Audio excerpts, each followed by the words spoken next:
What's poppin', y'all? Welcome back to another episode of the Heliocentric Podcast, hosted by yours truly, Pierre, Pee Wee the Plug, Andreessen. As always, all of my people at home watching this on YouTube, make sure you hit that like button for me. And if you're new and you enjoy this type of content, make sure you're subscribed. We locked in all playoffs. I can't say it enough. For my audio listeners, wherever you get your podcast, head over to that platform and leave this podcast a 5-star like and review. It is always much appreciated. A lot of things happening in the NBA right now. We getting teams getting eliminated, so they're doing their exit interviews, and we got GMs having press conferences telling us what their plans are and what they're looking for. We also just got this not that long ago. If you're not on a court playing, you should keep your mouth shut. Pat Riley on Jimmy Butler trolling the Celtics and the Knicks. So there was already a few things that's going on here with this situation in Miami that I think is very interesting and can be headline worthy over the course of this offseason. Jimmy Butler is seeking a contract extension, which would add 2 years to his current contract at a premium of $56.5 million a year. It's about $113 million, $56.5 million annually for 2 more years. Jimmy Butler isn't, necessarily, he's older, but he's not old by any means. And I'm not sure if he is still in his prime. I don't want to say he's past his prime, but I'm not really sure about that. And when you look at the past season for the Miami Heat, after the glorious and fabulous run that they had in the previous season, where I think a lot of basketball people, including the Miami Heat front office themselves, are not really trying to bank on. That was a wonderful time. That was to be celebrated and respected. But I don't think any organization is really trying to go from the play-in to the championship year in and year out. And when you bounce back after that, you would think you would have some momentum and you would have a little bit of a better team. That just wasn't the case for them. They dealt with a lot of different injuries. Jimmy Butler was a guy who dealt with injuries, especially when it was the most important time of the year for them. And because he's getting up in age and because of some of these injuries now, I think the Miami Heat are going to really look at this and do their due diligence. And I think that's why they've been such a well-ran organization for so long, almost since their existence. The Miami Heat have kind of done things the right way as far as decision-making. And I think we'll see the same thing here with Jimmy Butler. There was another thing at this press conference Pat Riley had when they brought up the contract situation. And he was saying, well, we don't have to think about that for another year. And everybody's immediate response was, well, Jimmy Butler's not going to wait another year. That's the whole point of Jimmy Butler bringing up the contract extension and that being in the air and different things like that is because obviously his side doesn't want to wait. And I think any player in Jimmy Butler's situation or at this age, they don't really want to wait, and they're not trying to have their contract be hung up on a year. When you're trying to bet on yourself, there's a certain age and a certain, a certain time that you do that in. And I think when you look around the league, James Harden went through this with the Philadelphia 76ers, which is why he, ultimately got traded and whatnot. Because when you're in your mid-30s, anything is liable to happen with your body. You know what I mean? You have so many different miles on you, so many different knick-knack injuries that used to keep you out for, a couple of days can now turn into maybe a week or two, and it just begins to take a toll on you. So you really don't want to, you don't really want to bet on yourself as a 35, 36-year-old.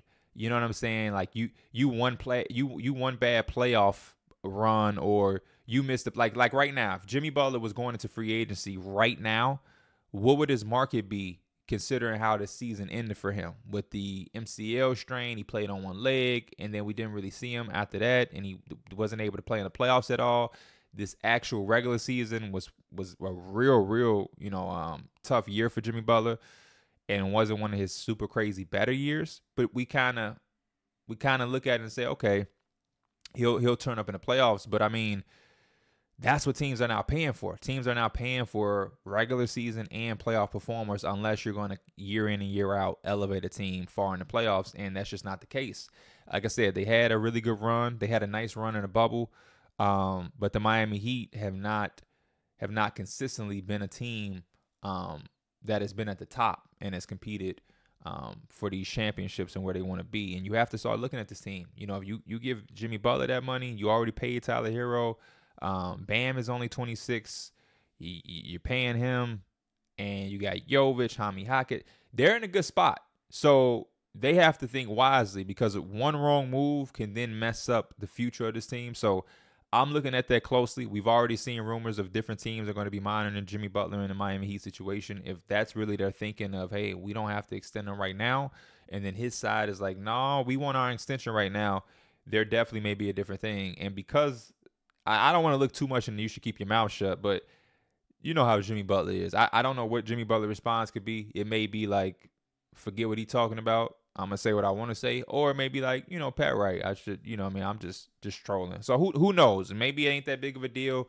Maybe, they talked beforehand and it was something that was already said. I don't really want to speculate and do too much with that type of stuff, because the media, we have a tendency to overthink things. Like, oh my gosh, Jimmy is definitely leaving now. And that could be the case, but it also could be a case where Jimmy could care less that Pat Riley said that. So I don't really want to dive deep into that.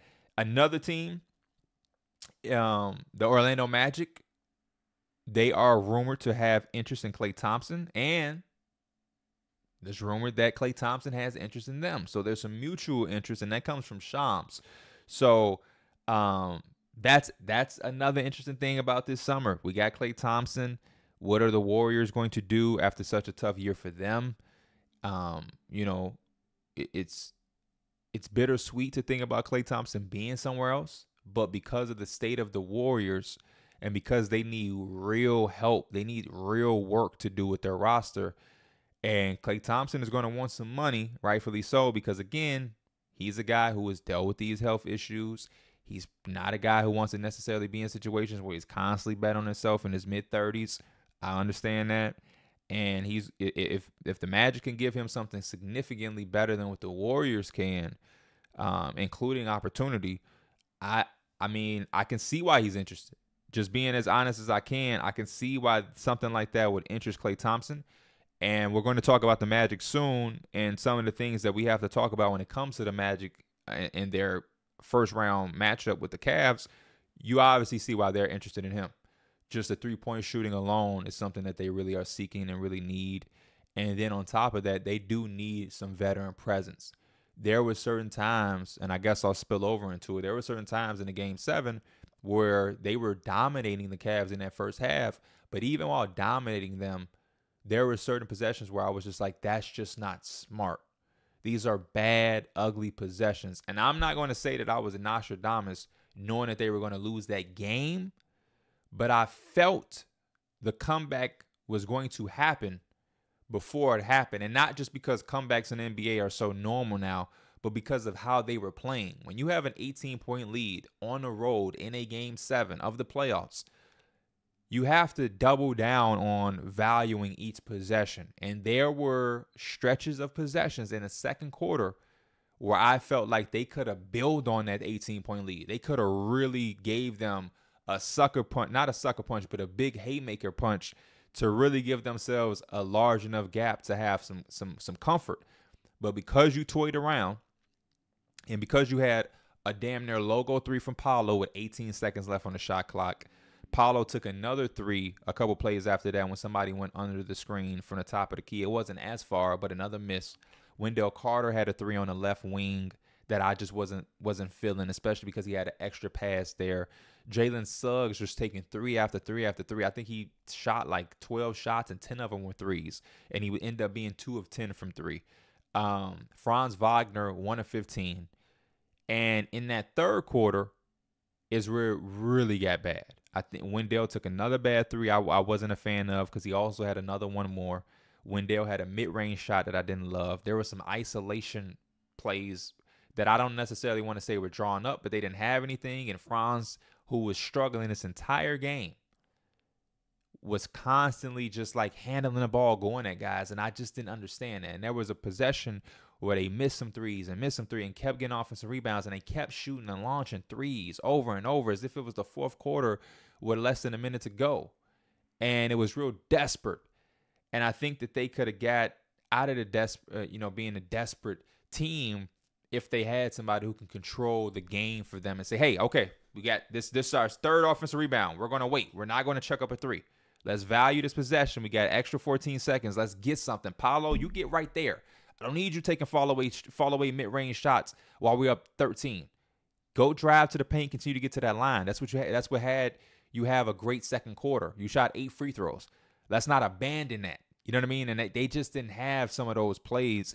And even if it's not a necessarily Chris Paul floor general type guy, but just that voice that knows somebody, and maybe Klay, it's tough to say that for Klay because he has some possessions this season for the Warriors where he's pressing as well and he's taking shots that I'm like, why are you doing that? So I do like it for the 3-point shooting.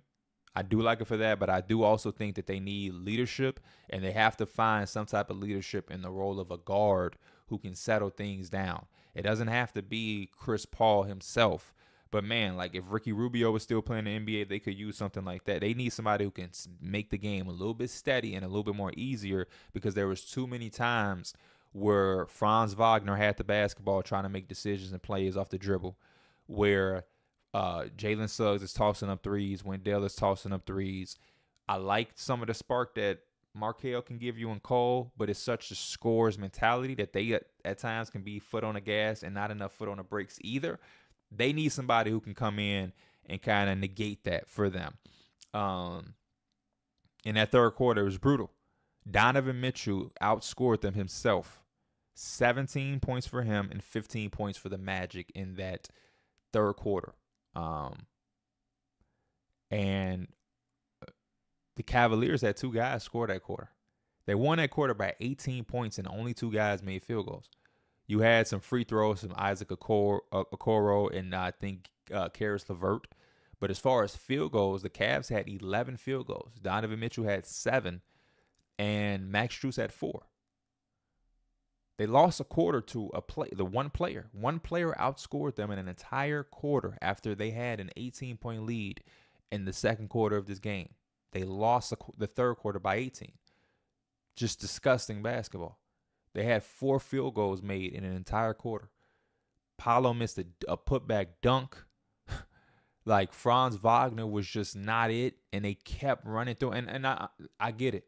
I'm always a guy that's like, don't stop shooting the ball. You shouldn't run away from the ball. But at the same time, when you shooting that bad, he shot 16% over the course of the game. When you shoot that bad, I also don't think we should just have you at the top of the key trying to make plays and blah, blah, blah. That shit wasn't working. The mid-range, like I don't want to see Franz Wagner start a game off 1 of 13 or 1 of 12 and is pulling up off the dribble and in the mid-range. That's just an awful shot. That's an awful, awful, awful shot. I don't want to see Jalen Suggs 2 of 7 from 3 running to the 3-point line, ready to check up 2 more. It's personally not what I want to see. I don't want to see a fast break where 3 guys get back and now Franz kicks it out to Paolo on a fast break and Paolo misses a 3, and that creates a long rebound, and now your fast break is now a Cleveland Cavalier fast break. And all of your guys are coming up. He's shooting. The ball is going that way. The Cavs get it in stride, and now they go get an easy basket quickly, and now the game is turning. So many threes led to so many long rebounds, led to so many fast Cleveland quick points, which allowed them to turn around that deficit very, very, very, very fast. And that's why I said when I was watching the film back, when you look at some of the shots, you look at the shot clock too. There's no need for Paolo to take a logo 3 or 18 seconds left, especially where you see he's feasting at. He's feasting in the paint because he's either scoring or he's getting fouled because they have to respect the mid-range. So that was a really disappointing game for the Magic. I know their fans are going through it because when you're watching that game, even watching that game back, to see them have such a big lead, to see the momentum, to see how they were dominating in that second quarter, to see how quiet it was in there for Cleveland and how bad it was looking for them, and for you to kind of play around with the lead in that quarter. Not that the Cavaliers took away the entire deficit, but going into the half, the Cavaliers made it known like, oh shit, we're going to fight. That fast, they fought back. And in the third quarter, they go in and they take the game over. And then the fourth quarter, the better team played better basketball and they won from a team perspective, because that was Donovan Mitchell's worst quarter. I think he went 1 of 4, 1 of 5 in the fourth, and he still was able to pull it off because it just made the plays down the stretch. Darius Garland finally made the 3, the corner 3, got the second look 2 for $1 make. So, I mean, tough Tough loss, man. But you got to give flowers to Paolo Banchero and the entire team. But Paolo really played like a guy who was not in the playoffs for the first time. He went toe-to-toe with a playoff riser and Donovan Mitchell. He delivered. He had 3 30-plus point games in this round, in this year, in his playoff debut. Paolo Banchero is serious, man. Serious business. And if they continue to build and put the talent around him and the shot making around him and alleviate some of that ball handling duties and put a real point guard there, he is going to just continue to grow. You know, even without those things, he's going to continue to grow and stride just from experience. But when you continue to amplify the team around him, I think the sky's the limit for the Orlando Magic with Paolo being the centerpiece. For Cleveland, they move on. They're going to play Boston. Boston isn't going to have Kristaps Porzingis for this entire series, it's been said. And the unfortunate thing is that they won't have Jared Allen out of the get-go, I believe. He's been dealing with the rib situation. If he can come back at some point in the series, that would be good for them, because I think one of the things that they're going to have on the Celtics is that size in the front court. And if you can control the glass, you give yourself a nice chance to continue to stay in these games and compete. So I'm looking at that. Obviously, it's the Boston Celtics who have been head and shoulders against everybody in the NBA. My main thing that concerns me is the size and the backcourt, because Boston has size in their backcourt and with their wings, and they give up a little size in the front court for sure. But based off how Darius Garland performed against the Magic, I think it could be even worse against the Celtics. And the Celtics are a much better team with much more experience. Donovan Mitchell is going to need some help. Donovan Mitchell is going to need some help. He's going to need help. It was good to see Max Strus go 4 or 5 in the third quarter with 3 threes. That was big for them. They needed that. Without that, they don't win this game. They don't win Game 7. But some of those performances Darius Garland had and some of the plays he had, he cannot do against Boston. It's going to be a lot tougher. It's going to be a lot rougher. It's going to be a lot. And you're going to have to guard, because Derek White was going off in the first round some of those games. You know, I had discussion with people. I don't think Drew Holiday is a bucket, but I think Drew Holiday, if you don't respect him, can get you on a nice night. And then you got Brown, Tatum. You got a lot going on there. So they're going to have to come in locked in. He's going to have to be able to take care of that basketball, and he's going to have to make some shots. Even if he's not scoring at a high level, I think he just has to be steady and take away a lot of those mistakes that he had against the Magic, because the Celtics are going to make you pay for that. They are going to. I ultimately got the Celtics in like 5. Got them in 5. But if the Cavs come out lackadaisical and have stretches like they did against the Magic, this easily could be a sweep.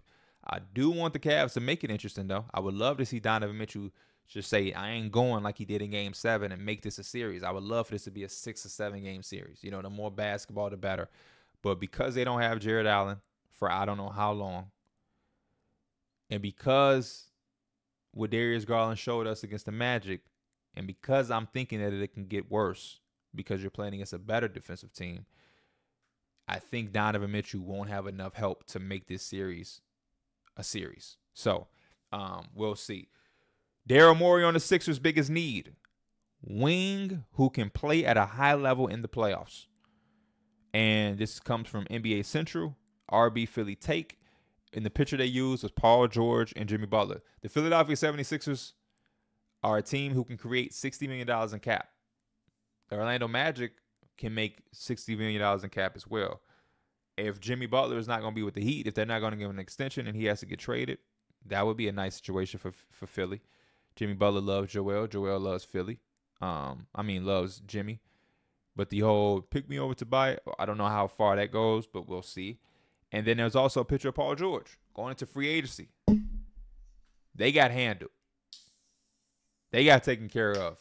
So, I need a little something.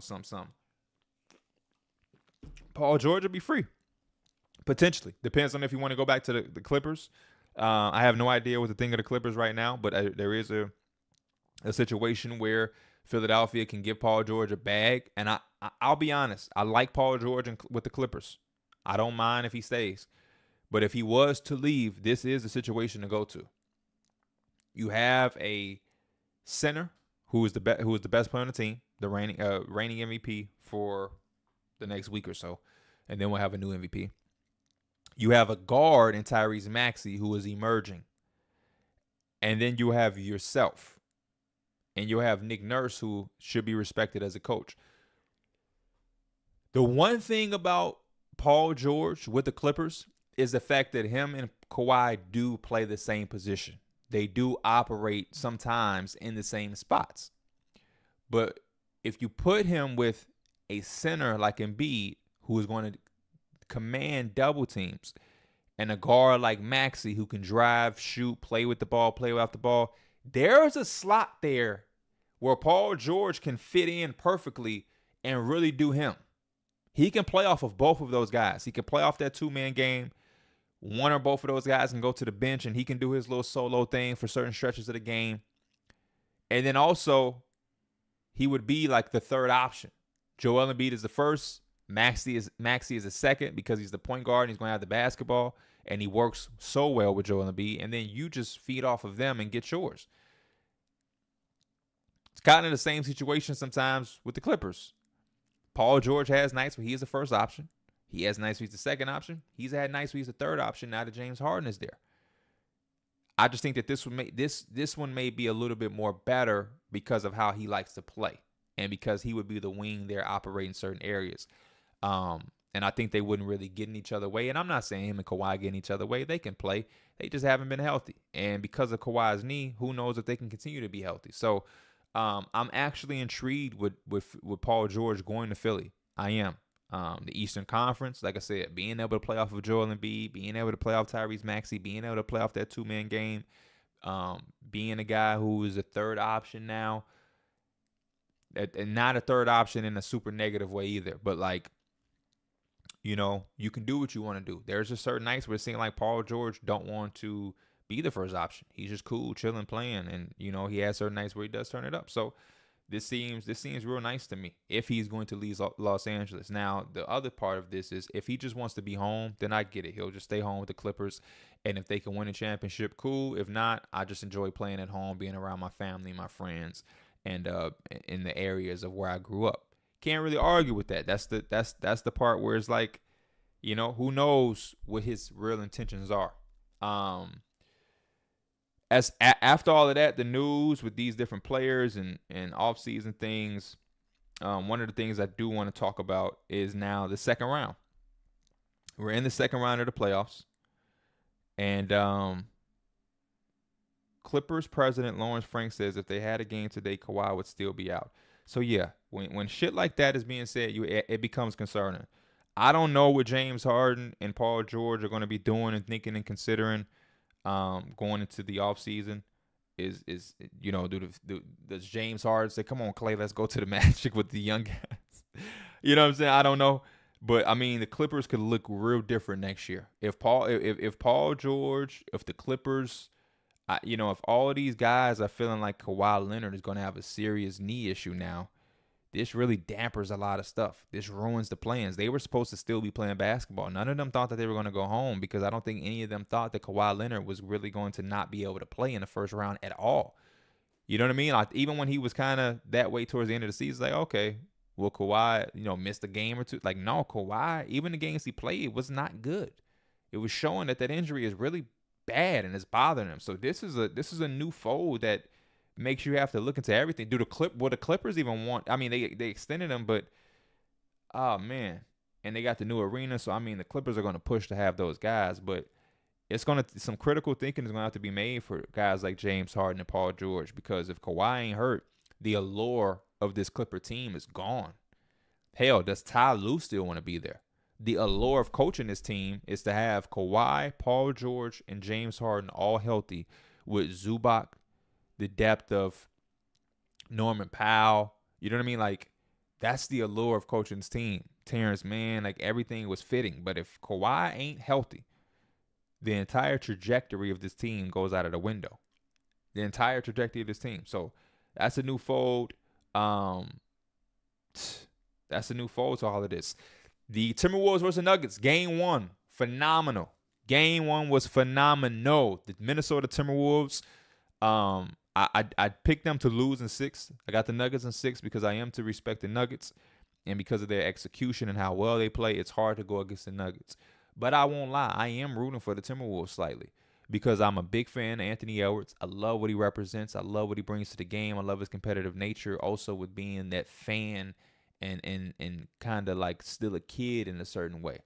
You know what I mean? It's nothing wrong with being able to say, I respect this person. I'm a fan of this person. I grew up watching this person. Hey, Kevin Durant's my favorite player of all time.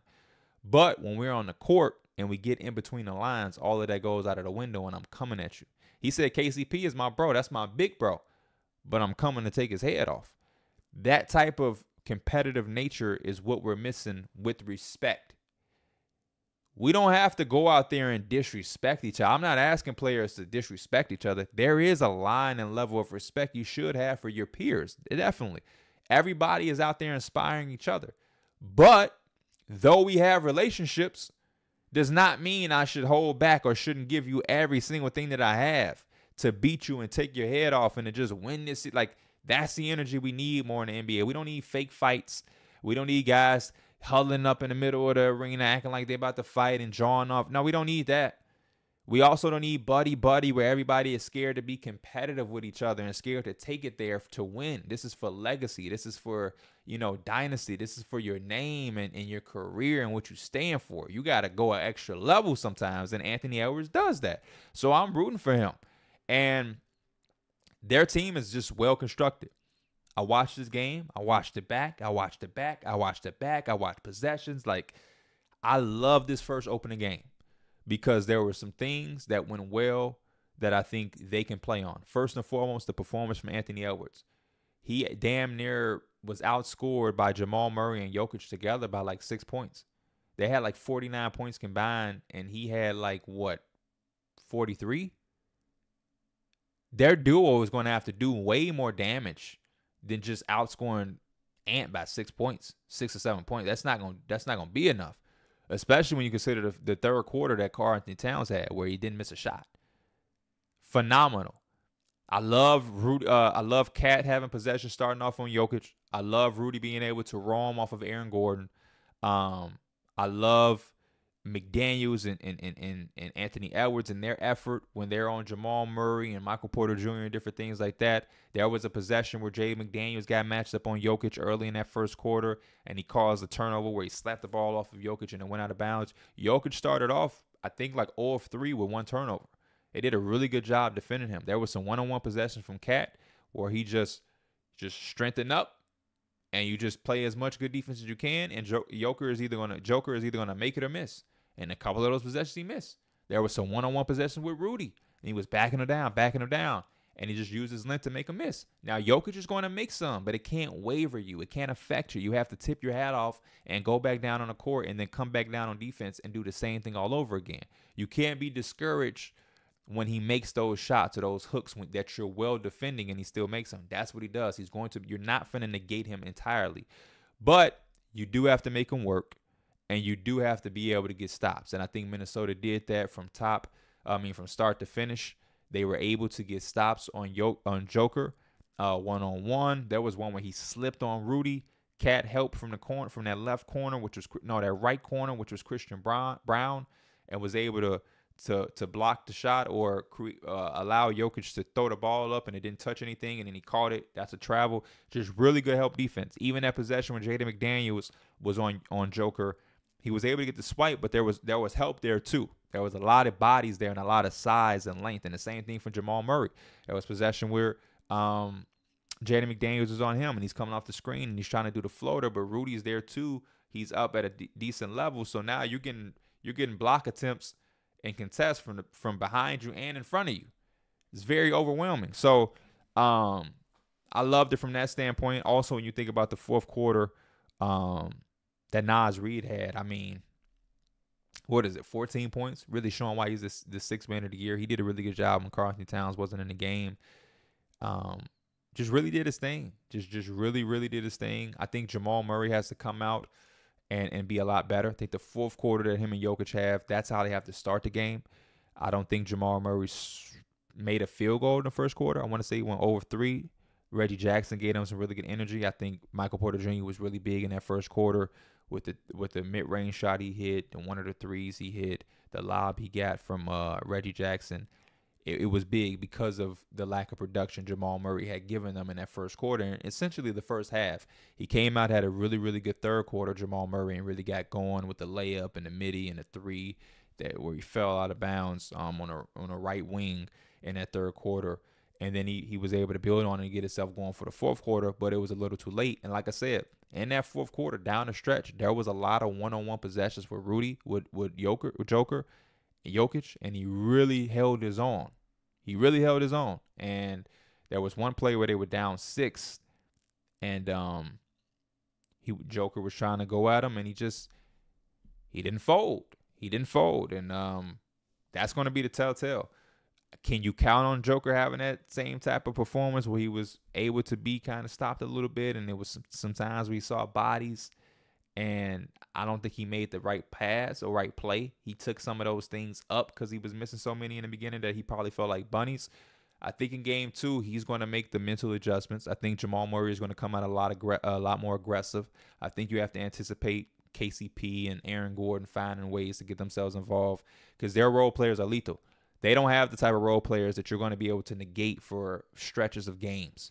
You'll have it in the stretch of games, but I don't think you're going to be able to really quiet out Aaron Gordon for 4 or 5 straight games. Not entirely, no. I don't think KCP is going to just disappear for 4 or 5 straight games entirely. So you have to be able to anticipate when those guys are making shots and making plays, and when Joker is able to find them on cuts and backdoors and spot up and all of that. So, all in all, I think we got a good one. They came out as a team on a road, and they smacked first. And now the back is against the wall for the for the Nuggets, and they have to respond in game 2. The worst thing the Nuggets can do is go down 0-2 to a team like this with a madman like Anthony Edwards.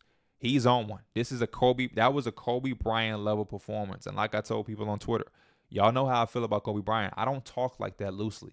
But as somebody who watched every almost possession of Kobe Bryant's career, especially in the playoffs, dog, the mid-range shots, the timely shots, the threes, the holding the ball jab, just looking his defender in the eye and rising up, and Jakob, the turnaround fades. That performance was crazy. I was not expecting that after how he ended the Suns. I was like, okay, he here, but and he's been here. Let me not say it like that, but he came out crazy. And like I said, I gotta give flowers to almost everybody on this team.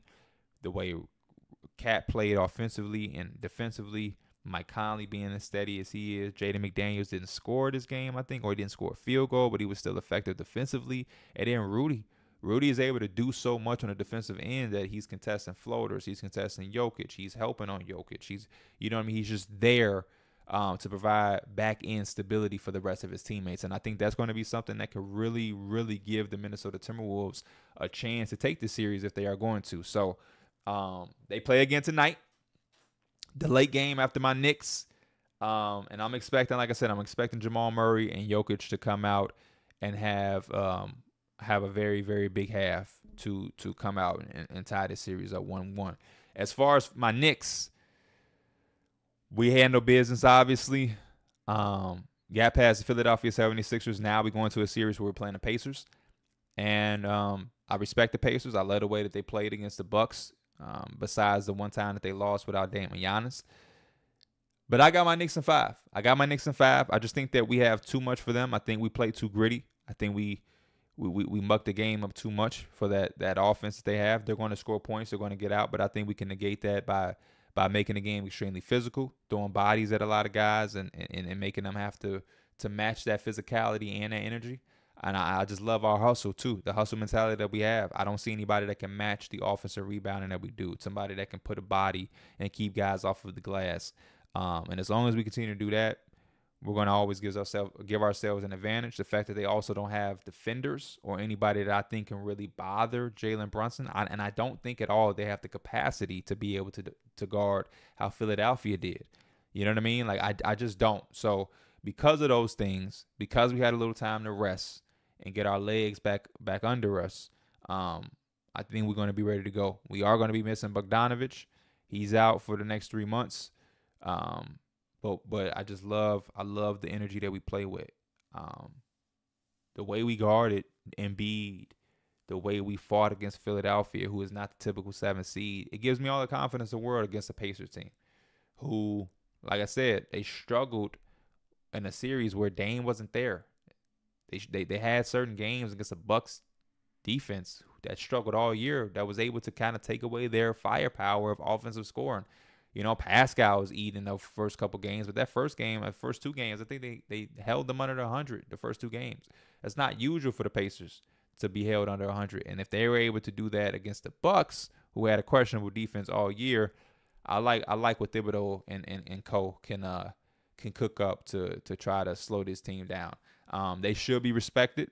We should not be thinking about the Eastern Conference Finals. I've been seeing fans who aren't even fans of my Knicks, but like, man, yeah, can't wait to see what y'all do in the Eastern Conference Finals. Like, nah, we ain't thinking about the Eastern Conference Finals. We're thinking about Game 1, handling business, and making sure we beating the Pacers. You don't look past your team, because at any moment something can happen, and now the ties have turned. So, yeah, we ain't thinking about that. The Thunder and the Clippers, the other Western Conference series. It's a quote right here from Mark Daigneault. On preparing to defend Luka, just make sure Lou Dort is on time for the game. So there we have it. Me and my guys on numbers on the board were trying to figure out how they would match up, and it seems like Lou Dort is going to just take the Luka assignment out of the gate. I'm guessing Shea goes Kyrie, maybe J-Dub. I'm not sure, but we got Lou Dort on Luka. And hey, you got to do your best. Luka is one of those guys where I don't care who you put on him, he can eat. Now, he has been bothered by his leg or calf, whatever. Luckily, they took care of business. He got a little time to get himself together. But just the way that they played against the Clippers and closing out that game and those last 2 games just showed me how dangerous the Mavericks are. They got the 2 bigs who are going to be live threats. They're going to crash offensive glass, and they're going to go at Chet, and they're going to put him in a lot of actions, and that's going to be interesting to see. And then on the flip side, Daniel Gafford and Derek Lively got to be ready to move around and shuffle their puppies too, because Chet can space it out, knock down threes, and stretch that floor, and that's going to take them out of the paint. And they're going to have to find a way to negate the drives that Shea has because they are out of the paint, because they're not going to be able to play small no more with Maxi Kleber because of the elbow injury for him. And P.J. Washington, Josh Green, Dante Exum, those role players starting, coming off the bench, Derrick Jones Jr., they're going to have to fill the gap as well, because Kyrie and Luka cannot win the series alone. They're going to have some stability from the others, because the Thunder are going to offer that. Shea is going to get help from J-Dub. Shea is going to get help from Chet. Isaiah Joe can come in the game and make some shots. Lou Dort will make some threes and take some threes. So the Mavericks got to come together with full team mode. I think they play tomorrow. And I'm gonna take the Mavericks. I'm gonna take the Mavericks in 7.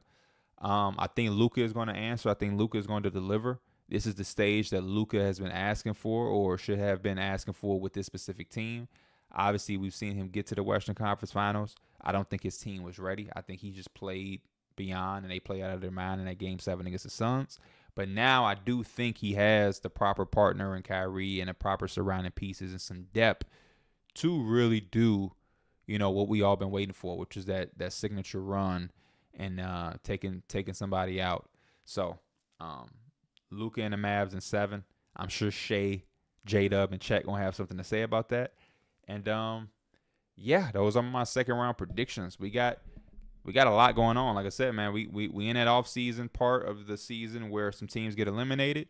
They got some decisions to make. Conversations are being had. Coaches are getting fired. Coaches are gonna be getting hired. Extension talk, turning down, free agency, rumors is starting to pile up. Draft lottery, then draft combine, then the draft, then summer league and free agency, and before we know it, the rest of the rest of the NBA is going to look totally different. So, I'm excited. I hope y'all are, and I can't wait to talk more basketball. Y'all make sure y'all lock into Numbers on the Board. Going to be on ESPN2 tomorrow. at 2 o'clock Eastern. So make sure you get your popcorn ready. We're about to have a good show. And then we'll also have the regular podcast tomorrow where we'll be reacting to game 1 of the Knicks versus Pacers and game 2 of the Timberwolves against the Nuggets. Like I said, Pee Wee the Plug. This is the channel you want to be locked into all playoffs long. We here, we consistent, and I will see y'all soon. As always, I'm your boy Pee Wee the Plug. I'm out. Peace.